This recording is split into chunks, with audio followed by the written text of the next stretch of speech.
నమస్తే. Welcome to current affairs light YouTube channel. ఇవాళ మన క్లాస్లో రీసెంట్గా జరిగినటువంటి కరెంట్ అఫైర్స్లో ఇంపార్టెంట్ కాన్సెప్ట్ నేర్చుకుందామండి. మీకు కనుక మా ఛానల్లో ఉన్నటువంటి వీడియోస్ అండ్ ఎక్స్ప్లెనేషన్ నచ్చినట్లయితే మా ఛానల్ లైక్ చేయండి, షేర్ చేయండి అండ్ సబ్స్క్రైబ్ చేయండి. Welcome to current affairs light YouTube channel. ఇవాళ మన కాన్సెప్ట్ వచ్చేసి ఇండియా తరపున వెట్లాండ్ సిటీ అక్రిడియేషన్ కోసం నామినేట్ చేయబడినటువంటి నగరాలు అనమాట. సో వాటి గురించి కొంచెం బ్రీఫ్ ఎక్స్ప్లెనేషన్ అనేది ఈ యొక్క వీడియోలో చూద్దాం. సో వెట్లాండ్ సిటీ అక్రిడియేషన్ అంటే ఎక్కడైతే చిత్తడి నేలల్ని సంరక్షణ జరుగుతుందో ఆ యొక్క నగరాలని గుర్తించి ఆ యొక్క సంరక్షణకు అవసరమైనటువంటి నిధులు అనేవి కేటాయించబడతాయి అనమాట. అంటే ఇవి ఏ విధంగా అంటే రామ్సార్ కన్వెన్షన్ కోసం మన దేశం నుంచి ఏ యొక్క సిటీస్ని మనం నామినేట్ చేస్తామో ఆ సిటీస్లో ఉన్నటువంటి చిత్తడి నేలల్ని సంరక్షణ కోసం మనం ఎంపిక చేసినట్టు అనమాట. మనం ఆల్రెడీ సంరక్షణ కోసం వాటికి నిధులు కేటాయించి వాటిని సంరక్షిస్తుంటాం. బట్ ఎస్పెషల్లీ ఈ విధంగా వెట్లాండ్ సిటీ అక్రిడియేషన్ ద్వారా గనక నామినేట్ అయ్యి అవి ఇంకా గెలుచుకుంటే అంటే నామినేషన్ ఇక్కడ మన ఇండియా నామినేట్ చేసింది, తర్వాత రామ్సార్ సైట్ కన్వెన్షన్లో గనక వాటిని గుర్తించడం జరిగితే వాటిని పర్యాటక స్థలాలుగా వృద్ధి పొందించడానికి అండ్ ఆ యొక్క ప్లేసెస్ని ఇంకా పర్యాటకంగా మార్చడానికి బాగా సంరక్షించడానికి కావాల్సినటువంటి నిధులు అనేవి కూడా అందుతాయి. అండ్ మన ఇండియా తరపున ఏ సిటీస్ ఈ యొక్క వెట్లాండ్ సిటీ అక్రిడియేషన్కి నమోదయ్యాయో మనం చూద్దాం. సో ఇది అసలు వెట్లాండ్ సిటీ అక్రిడియేషన్కి సెలెక్ట్ చేసేటువంటి మినిస్ట్రీ ఏదంటే ministry of environment forest and climate change తరపున ఈ యొక్క నామినేషన్స్ అనేవి పేర్కొనబడ్డాయి. అండ్ పేర్కొంది దేనికోసం అంటే వెట్లాండ్ సిటీ అక్రిడియేషన్ కోసం. అండ్ పేర్కొనబడినటువంటి నామినేట్ చేయబడినటువంటి సిటీస్ ఏంటంటే ఇండోర్, భోపాల్, ఇవి రెండు ఏమో మధ్యప్రదేశ్లో ఉన్నటువంటి ప్రాంతాలు. అండ్ రాజస్థాన్లో ఉన్నటువంటి ఉదయ్పూర్ని కూడా ఇందులో నామినేట్ చేయడం జరిగింది. ఈ మూడులో మనం నామినేట్ చేసినప్పుడు వాళ్ళు 3 సిటీస్ని కూడా పరిగణలోకి తీసుకోవచ్చు, లేదా ఒక సిటీనైనా వాళ్ళు పరిగణలోకి తీసుకోవచ్చు. మన దేశం నుంచి అయితే ఈ 3 ప్రాంతాలని సంరక్షించాల్సినటువంటి జాబితాగా రామ్సార్ సైట్ కన్వెన్షన్కి సెలెక్ట్ చేయమని మన యొక్క 3 ప్రాంతాలని మనం నామినేట్ చేయడం జరిగింది. అండ్ అసలు వెట్లాండ్ సిటీ అక్రిడియేషన్ అంటే ఏంది? సో ఇది ఒక వాలంటరీ అక్రిడియేషన్ సిస్టమ్ అనమాట. అంటే స్వచ్ఛందంగా గుర్తించడం, అది కూడా రామ్సార్ కన్వెన్షన్ ద్వారా. ఇది ఎప్పటి నుంచి చేస్తున్నారంటే COP12 మీటింగ్లో 2015 నుంచి కూడా ఈ యొక్క అక్రిడియేషన్ అంటే ఇది ఒక చిత్తడి నేలగా గుర్తించి దానికి గుర్తింపు అనేది ఇవ్వడం జరుగుతుంది అనమాట. అది రామ్సార్ కన్వెన్షన్ టైం నుంచి ఇలా చిత్తడి నేలని గుర్తించడం జరుగుతుంది.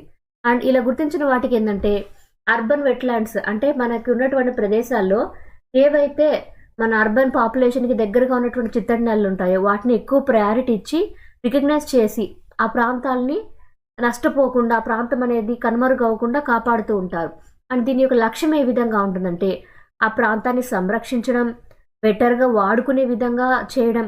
అండ్ దీని ద్వారా కనుక సోషియో ఎకనామిక్ బెనిఫిట్స్ అనేవి రావడానికి, అది కూడా అర్బన్ ప్రాంతాల్లో అర్బన్ ప్రాంతాల్లో ఉన్నటువంటి వెట్లాండ్స్ ఏవైతే ఉంటాయో ఆ ప్రాంతాలని వాళ్ళు ఎకనామిక్గా అభివృద్ధి చెందిస్తారు. అండ్ దాంతోపాటు ఆ స్థలాన్ని పర్యాటక రంగానికి ఉపయోగపడే విధంగా కూడా మారుస్తారు అనమాట. అప్పుడు ఆ ప్రాంతం యొక్క అభివృద్ధి అనేది ఇంకా బాగా ఉంటుంది. అండ్ ఈ యొక్క అక్రిడియేషన్ అనేది 6 సంవత్సరాల వరకు ఉంటుంది అనమాట. అంటే ఈ గుర్తింపు ఒకసారి కనుక గుర్తిస్తే అది 6 సంవత్సరాల పాటు అక్రిడియేషన్ గుర్తింపు అనేది పొందుతుంది. అండ్ దాని ద్వారా ఏంటంటే ఎకోసిస్టమ్ పరంగా కావాల్సినటువంటి బెనిఫిట్ ఏదైతే ఉందో అంటే అక్కడ ఉన్నటువంటి చిత్తడి నేల ప్రాంతాన్ని సంరక్షించేటువంటి బాధ్యత రామ్సార్ కన్వెన్షన్ ద్వారా తీసుకొనబడి ఆ ప్రాంతం యొక్క సంరక్షణ అనేది నిర్వహించబడుతుంది. Nominated cities. సో ఇక్కడ ఏవి సిటీస్ తీసుకోబడ్డాయంటే ఇండోర్ సిటీ అనమాట first one.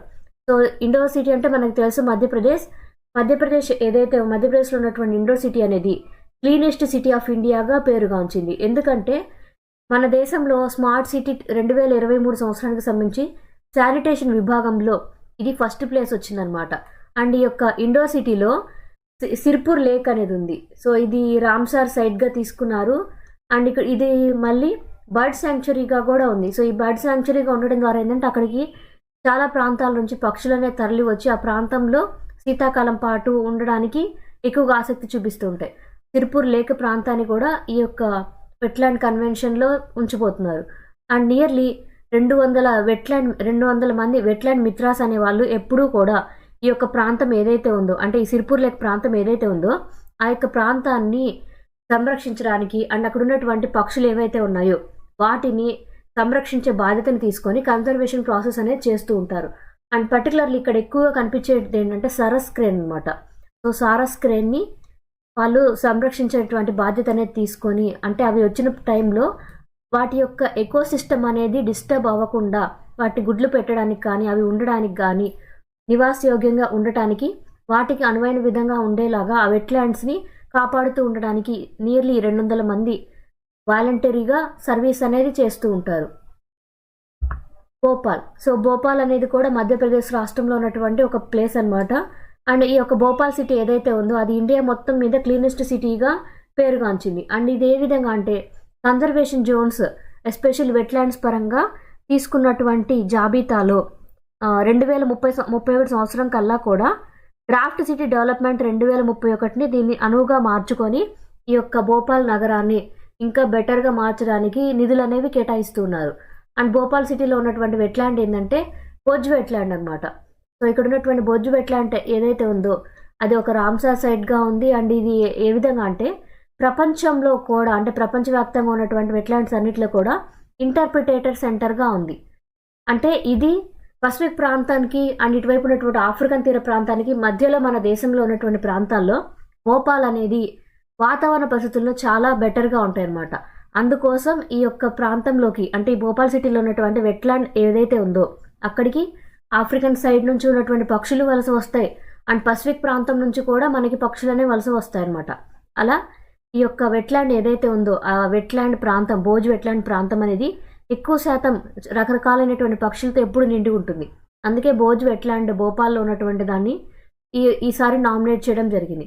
And Bhoj municipal corporation వాళ్ళు ఈ లేక్ కన్జర్వేషన్ సెల్ అనేది తీసుకొని రావడం ద్వారా భోజ్ వెట్లాండ్ని ఆ చుట్టూ ఉన్నటువంటి ప్రాంతాన్ని ఎక్కువ సంరక్షించేటువంటి బాధ్యతలు అనేవి నిర్వహిస్తూ ఉన్నారు. అండ్ లాస్ట్ వన్ వచ్చేసి ఉదయ్పూర్. సో ఉదయ్పూర్ ఏదైతే ఉందో ఉదయ్పూర్ చుట్టూ కూడా నియర్లీ 5 పెద్ద వెట్లాండ్స్ అనేవి ఉన్నాయన్నమాట. సో అవి వచ్చేసి పిచోలా, ఫతేసాగర్, రంగసాగర్, స్వరూప్ సాగర్ అండ్ దూద్ తలాయ్. ఇవి 5 ఉన్నాయి. పిచోలా, ఫతేసాగర్, రంగసాగర్, స్వరూప్ సాగర్ అండ్ దూద్ తలాయ్. ఇవి 5 వెట్లాండ్స్ అనేవి ఉదయ్పూర్ చుట్టూ ఉన్నాయన్నమాట. అండ్ దీని ద్వారా ఏంటంటే ఆ ప్రాంతాల్లో చిత్తడి నెల సంరక్షణ అనేది గొప్ప ఐడెంటిటీని ఆ యొక్క ప్రాంతానికి తీసుకొని వచ్చింది. అండ్ ఇక్కడ ఉన్నటువంటి సంస్కృతి పరంగా, దానికి ఉన్నటువంటి ఐడెంటిఫికేషన్ పరంగా కూడా అక్కడ ఉన్నటువంటి వాతావరణ ప్రాంతాన్ని, అంటే అక్కడ ఉన్నటువంటి చుట్టూ ఉన్నటువంటి ఎన్విరాన్మెంట్ ఏదైతే ఉంటుందో ఆ ప్రాంతాన్ని బెటర్గా మార్చడానికి, ఆ ప్రాంతాన్ని సాంస్కృతిక పరంగా కూడా ఎక్కువ అభివృద్ధి చెందిస్తుంటారు. అది మేజర్ సిటీనే, బట్ దానిలో ఉన్నటువంటి వెట్లాండ్స్ పరంగా కూడా అక్కడ ఉన్నటువంటి సంస్కృతి, కళల పరంగా ఆ యొక్క వాతావరణం ఏదైతే ఉందో ఆ వాతావరణాన్ని బెటర్గా మార్చడానికి కూడా ప్రయత్నాలు అనేవి చేస్తూ ఉంటారు. అండ్ ఎక్స్ట్రీమ్ ఈవెంట్స్కి కూడా, అంటే ఇక్కడ ఈ ప్రాంతం ఏదైతే ఉందో ఉదయ్పూర్ ప్రాంతము చిన్న చిన్న వాతావరణ పరిస్థితుల్ని తట్టుకునే విధంగా ఇక ఉదయ్పూర్ ప్రాంతం అనేది జియోగ్రఫికల్ లొకేషన్ కూడా బెటర్గా ఉంటుంది. అందువల్ల ఇక్కడ ఉన్నటువంటి వెట్లాండ్స్లో కూడా ఎక్కువ పక్షులు అనేవి తమ ఆవాసయోగ్యంగా ఏర్పరచుకుంటూ ఉంటాయి. Thank you for watching my video. మీకు కనుక నా వీడియో అండ్ ఎక్స్ప్లెనేషన్ నచ్చినట్లయితే నా వీడియోస్ లైక్ చేయండి, షేర్ చేయండి అండ్ సబ్స్క్రైబ్ చేయండి. అండ్ ఈ యొక్క వీడియోలో అయితే పర్యావరణ మంత్రిత్వ శాఖ వారు, అంటే మినిస్ట్రీ ఆఫ్ ఎన్విరాన్మెంట్ పరంగా ఉన్నటువంటి వెట్లాండ్స్ అక్రిడిటేషన్ సిస్టమ్కి భారతదేశం నుంచి 3 నగరాలు అనేవి నామినేట్ చేయబడ్డాయి: ఇండోర్, భోపాల్ అండ్ ఉదయ్పూర్. మీకు నా వీడియోస్ ఏ విధంగా అనిపిస్తున్నాయో నాకు కామెంట్ సెక్షన్లో తెలియచేయండి. Thank you for watching my video. Thank you.